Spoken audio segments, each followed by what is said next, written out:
Right. So may we now go to national security.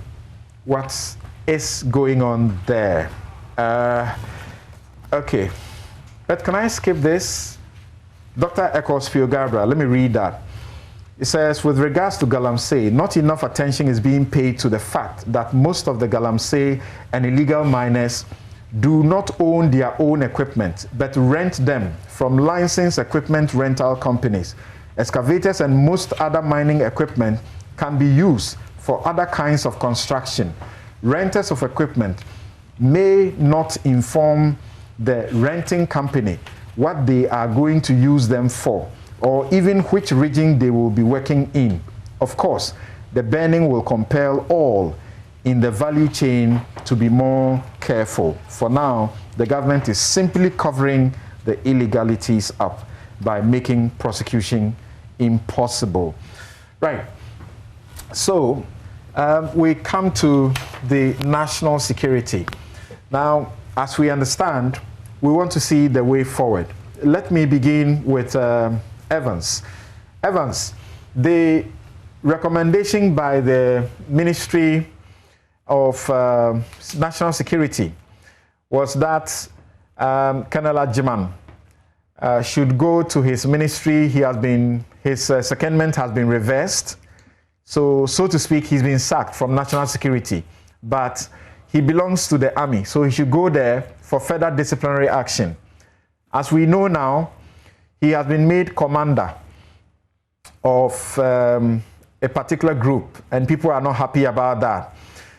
And then we also have news that Colonel Azugu, is it Superintendent Azugu, DSP Azugu, has also been moved, and he's back to the Ghana police. There are supposed to be 3 police officers. How do you examine what is going on, and what are your expectations going forward? I mean, the 2 actions that have been taken this week, as in the revocation of the secondment of Colonel Ajiman, and then the confirmation that DSP Azugu has also now been transferred from National Security, they are a good start, but doesn't even begin to address the problem at all. I think it's completely inadequate. The Colonel Ajiman's case, for example, is one that is absolutely diabolical the way it's been handled. So his secondment is terminated. He goes back to the army. In fact, barely 24 hours after his secondment has been terminated, he is appointed the commander of the 64 Regiment. That is simply not acceptable. And everything else that I've learned this week on that issue, and from the experts that I've spoken to, former colonels themselves and senior high-ranking military officers, show that. And listen, this leaked because there were people in the army who were unhappy with his appointment, and they leaked that memo. And I have spoken to a few people in the army themselves who are absolutely unhappy about this. I've spoken to former senior officers of the army who say it is irregular for this to happen, because some people threw up the suggestion that maybe he was in that command before his secondment, and so he simply is returning to that role. I've heard senior officers, if that's true, say that once you leave, that position is occupied. And so you cannot simply come back and within 24 hours you resume that position. That's not how the army works. And that they also raise the procedural issues of if you're on secondment and you are deemed to have done something illegal or misconducted yourself whilst you were on secondment, the appropriate thing is what happened, as in you are referred back to your mother institution. And your mother institution, and again, if you read the document that the National Security Secretariat signed, the instruction, he went back to the army with an instruction that he should further be investigated and appropriate action taken against him. Within 24 hours, that investigation, certainly, it's highly unlikely that investigation was done, highly unlikely that they found him innocent because coming from the secondment agency, not security, had found that he had misconducted himself. And so you cannot certainly reward him and make him a commander. Other people suggest this week that, in essence, because he's still being investigated, you do not want to, as they say, is innocent until proven otherwise. And so you still have to get him to act or perform his duties until you conclude. I mean, and again, the senior military officer said that's not how it works, because if the person is in that senior command position, you cannot be investigating him while he does that. The procedure is for him to step aside whilst that investigation happens. And so for me, the way that has been handled is simply diabolical. As in the DSP Azugu referral back to the police, it is simply an enforcement of the Emil Short Commission report's recommendation, which, by the way, the government white paper accepted, which hasn't been enforced, and that he was still kept at national security against the white paper's own acceptance, that the man should go back, that the IGP should handle it. He's now gone back to the police. The question is, the next step, what will the IGP do? Because that was the recommendation. It wasn't simply he should be sent back to the police. The IGP was asked, and the white paper accepted it, for once he's gone back, for the IGP to take action. We need to now follow up on what will the IGP do now on the initial misconduct in the Ayawaso, and then this very one, which again, the national security found that he again had misconducted himself. So this, not by any stretch of the imagination, resolves the issue as it relates to what happened at CTFM. All right, thank you. But in the Ayawaso Wagon thing, he was simply asked to be transferred. Not further investigation by the IGP, correct? Jifa, when you look at all of this, again, you talk about the question of mistrust, and you and Evans stress that. How much will this feed into the issue of mistrust by the public in the, state institutions? I think it does, and particularly for the national security setup. Now, I heard government, particularly even the information minister, say that we should commend the action of the national security minister by sending these individuals back to their original organizations. I disagree, because according to the current Securities and Intelligence Act, the National Security Minister, I think if you look at Article 17.3 and 17.1, they have responsibility for who is recruited into the service. They have responsibility for training and all those things. Then the other thing that the National Security Minister has responsibility of in 24F, that all activities of the national security apparatus must be carried out in compliance with domestic and international laws. So what it means is that the way Caleb was treated, the assault and battery that he suffered, I know a lot of the time we've all just talked about assault, but from what I've been told by lawyers, this is more even assault and battery.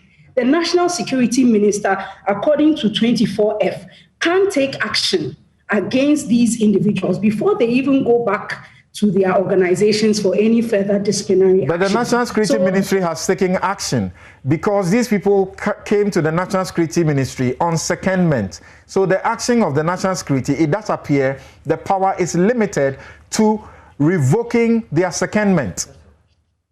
Samson, I don't think that's enough. The individuals have acted against our domestic laws. Isn't it against the law to engage in assault and battery? I believe it is. It's in our criminal code. And so it is, because what will happen is by sending them to their original organizations, those organizations can say, whatever happened did not happen under our watch. They can say that. And they will not be forced to hold anyone to account. because they can say that, well, for this each didn't one of them, under my watch. Yeah, but for each one of them, the ministry said, number one, the secondment of Colonel Frank Ajiman, Director of Operations at the ministry, has been reversed. The officer is to report to the Chief of Defense Staff for further investigation and appropriate action. And then for the 3 police officers, it says the officers involved have been withdrawn and are to report to the Ghana Police Service for investigation and disciplinary action. So hasn't the ministry done its part of the job? I think they've given with the right hand and taken with the left. So they've been seen to be acting, but it's certainly not enough. However, I want to give the benefit of the doubt to the police service and to the military apparatus, such that we will see that an action is taken. I like the point that Evans made, that this document was leaked, obviously, because people are not happy that this is now the situation. And in fact, I had heard 2 or 3 days before this news broke that this was brewing, and we will now see that all of this whole efforts, as someone put it, was a sham. Well, I hope that the institutions that these people have reverted to will demonstrate that it's not a sham and they will take some action. So okay. I won't prejudge them for now. Let's hope and see that they take some action. But ultimately, Samson, the national security apparatus is operating under a new law, the Securities and Intelligence Agencies Act of 2020, Act 1030. And what we would expect is that the reforms they say they are engaging in will be demonstrated by the full implementation of this legislation. Okay. Otherwise, then it will just be like going back to business as usual. And we don't want to go back to business as usual, because business as usual means all these historical vestiges of how national security operatives and the whole national security apparatus, how they operate, will continue to endure. I don't think that is what we want. The minister in his statement says that they are committed to serving us in the best possible manner. They must demonstrate that, such that we will not continue to think of them in the old way. Right. Ken, do you hear Jifa say, look, these people were found to have conducted themselves inappropriately, which I keep saying is very diplomatic language they use, because they broke the laws, they acted unconstitutionally. Do you hear Jifa say, once they acted inappropriately and then they are said to have not followed the standard operating procedure, this is not enough? Once they have this tendency, they simply should not be seen around any job as security officers. Samson, I completely agree with Jifa, and I completely agree with, in as much as I agree that it was novel for us to have seen National Security act very, very swiftly. And I'm also taking cognizance of the fact that it is the civilian part of national security that had acted very, very swiftly.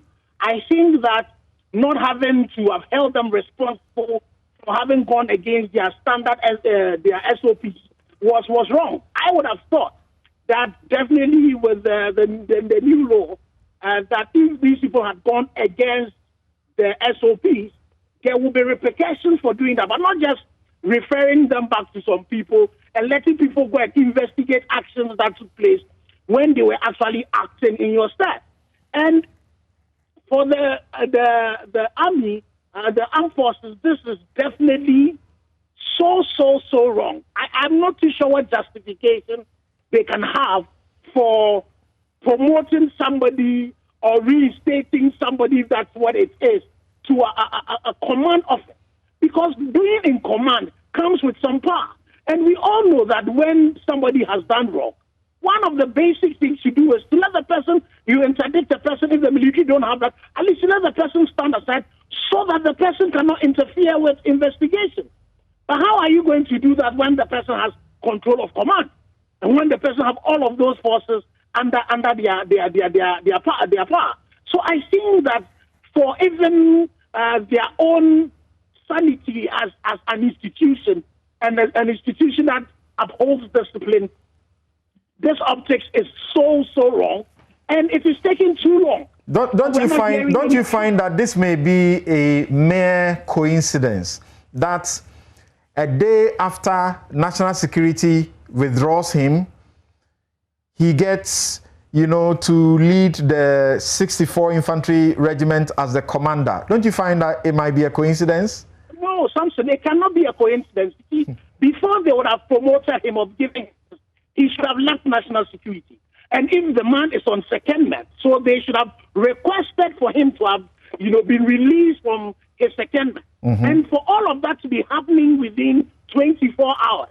And bear in mind, this is still a Ghanaian institution. It will not happen within this short time that you tell me that they had written a letter, the letter had been ceded to, the person has been brought, and now the person goes there. And, the military also, if they had that, if they're acting so swift, then in 24 hours, if you have had a notification that this person has been found to have acted wrongly, criminally, you definitely then would have to reverse whatever letter it is that you have sent. And Samson, if it was a coincidence, then by now we would have seen, or somebody would have leaked back to us, that, this was done inadvertently, we are changing it. Like we saw happen in the situation of the national school feeding coordinator.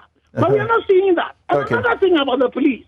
Initially, I thought they had said that the three even did not include DSP Azubu. The police have not told us the three police people who are involved in this.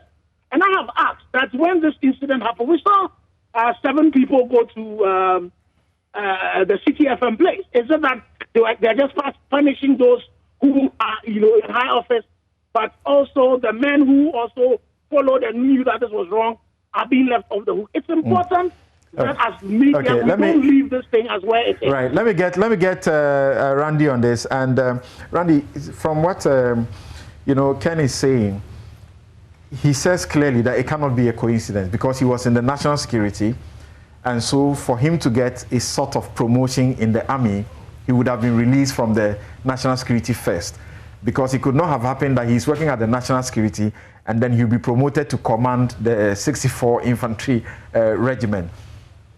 Does this sound to you that this was something he bargained?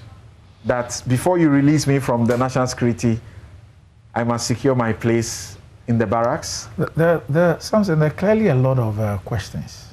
And, the first time I saw the statement from the national security signed by my friend Kandapa, Honorable Kandapa, I was extremely disappointed. See, at the heart of this issue, looking at all the footages, what happened at the premises of City and all that. Look, at the heart of this issue is about the allegations of assault and some doubts concerning the story of Caleb. In that statement, all we are told is that, as far as Caleb is concerned, is that they established that he entered the place unlawfully and he ended there. The issue of whether the allegations of assault were substantiated or not, we didn't hear about it. Then the issue about standard operating procedures and people not acting appropriately. What was that in reference to? Was it about how they handled his phone, tried to chat the lady, not to lure the lady on the phone, or the invasion of the City FM premises, or how he outwitted an official to get into access to the place? So what exactly do they mean by the SOPs and the inappropriate behavior? What is it? So it leaves many, many questions unanswered. On the case of Azugu, I don't think that it is linked with the Caleb issue. I think that the Azugu coming in this issue rather highlighted the point that a recommendation made by the Emil Short Commission, which the government white paper agreed with, had not been complied with, which was send him back to the police and for the IGP to take action on.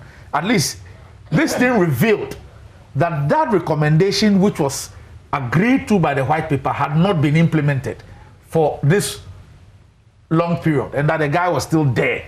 And I'm sure that maybe that is what has led to he being reassigned to the Ghana police.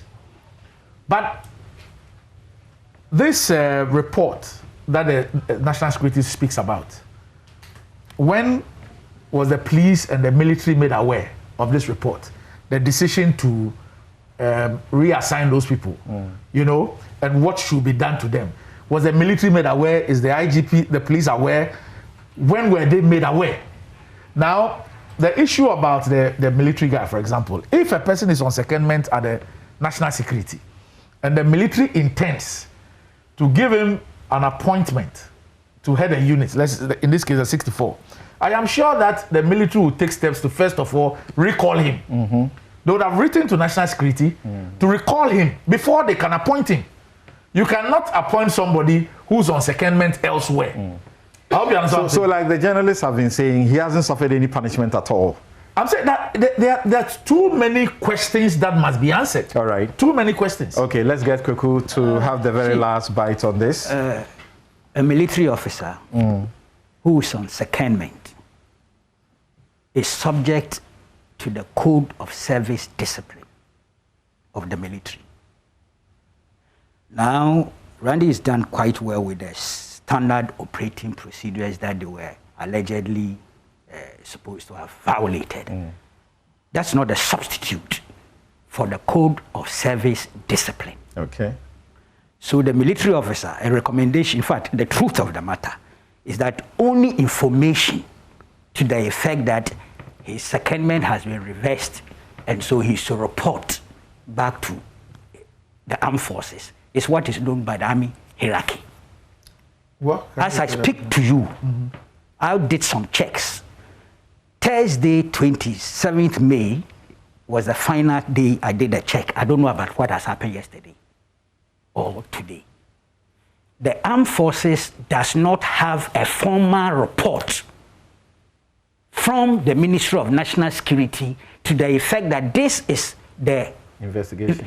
This is the investigative report. This is the recommendation. The army would trigger an investigation based on the Code of Service Discipline. Code of Service Discipline. And that report, if indeed is available to them, will outline the omissions and commissions that the officer was supposed to have committed.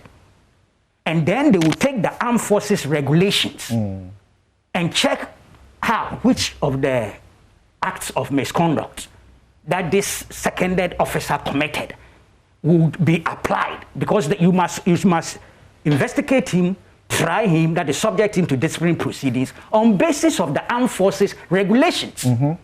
Ojam, are you suggesting that the Ministry of National Security has not forwarded the investigative report and the basis of the action to the military? I'm He's saying reporting. by Thursday, only the information that we've asked this gentleman to report back is what is available to the Ministry of Ghana Armed Forces, the hierarchy, the military hierarchy.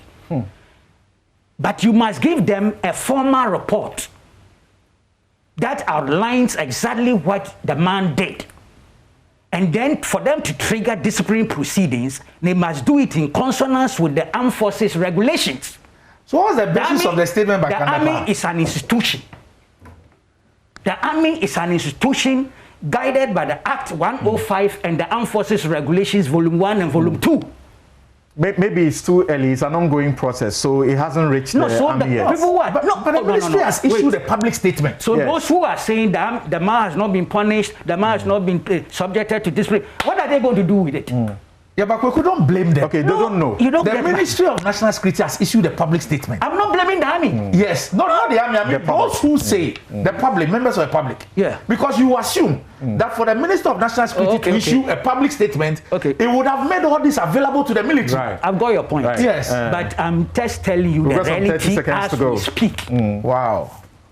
Thursday evening was when I did my last checks. Okay. Maybe yesterday they sent a report. Right. Maybe today they will send a report. But the army works on also rules and regulations written I brought the copies here, Armed Forces Regulations, the Armed Forces Act. Okay. They don't just get micromanaged by anybody anyhow. Yeah. But in the long term, should the president be looking at reforming this national security? No, it's just not the president. It's long overdue.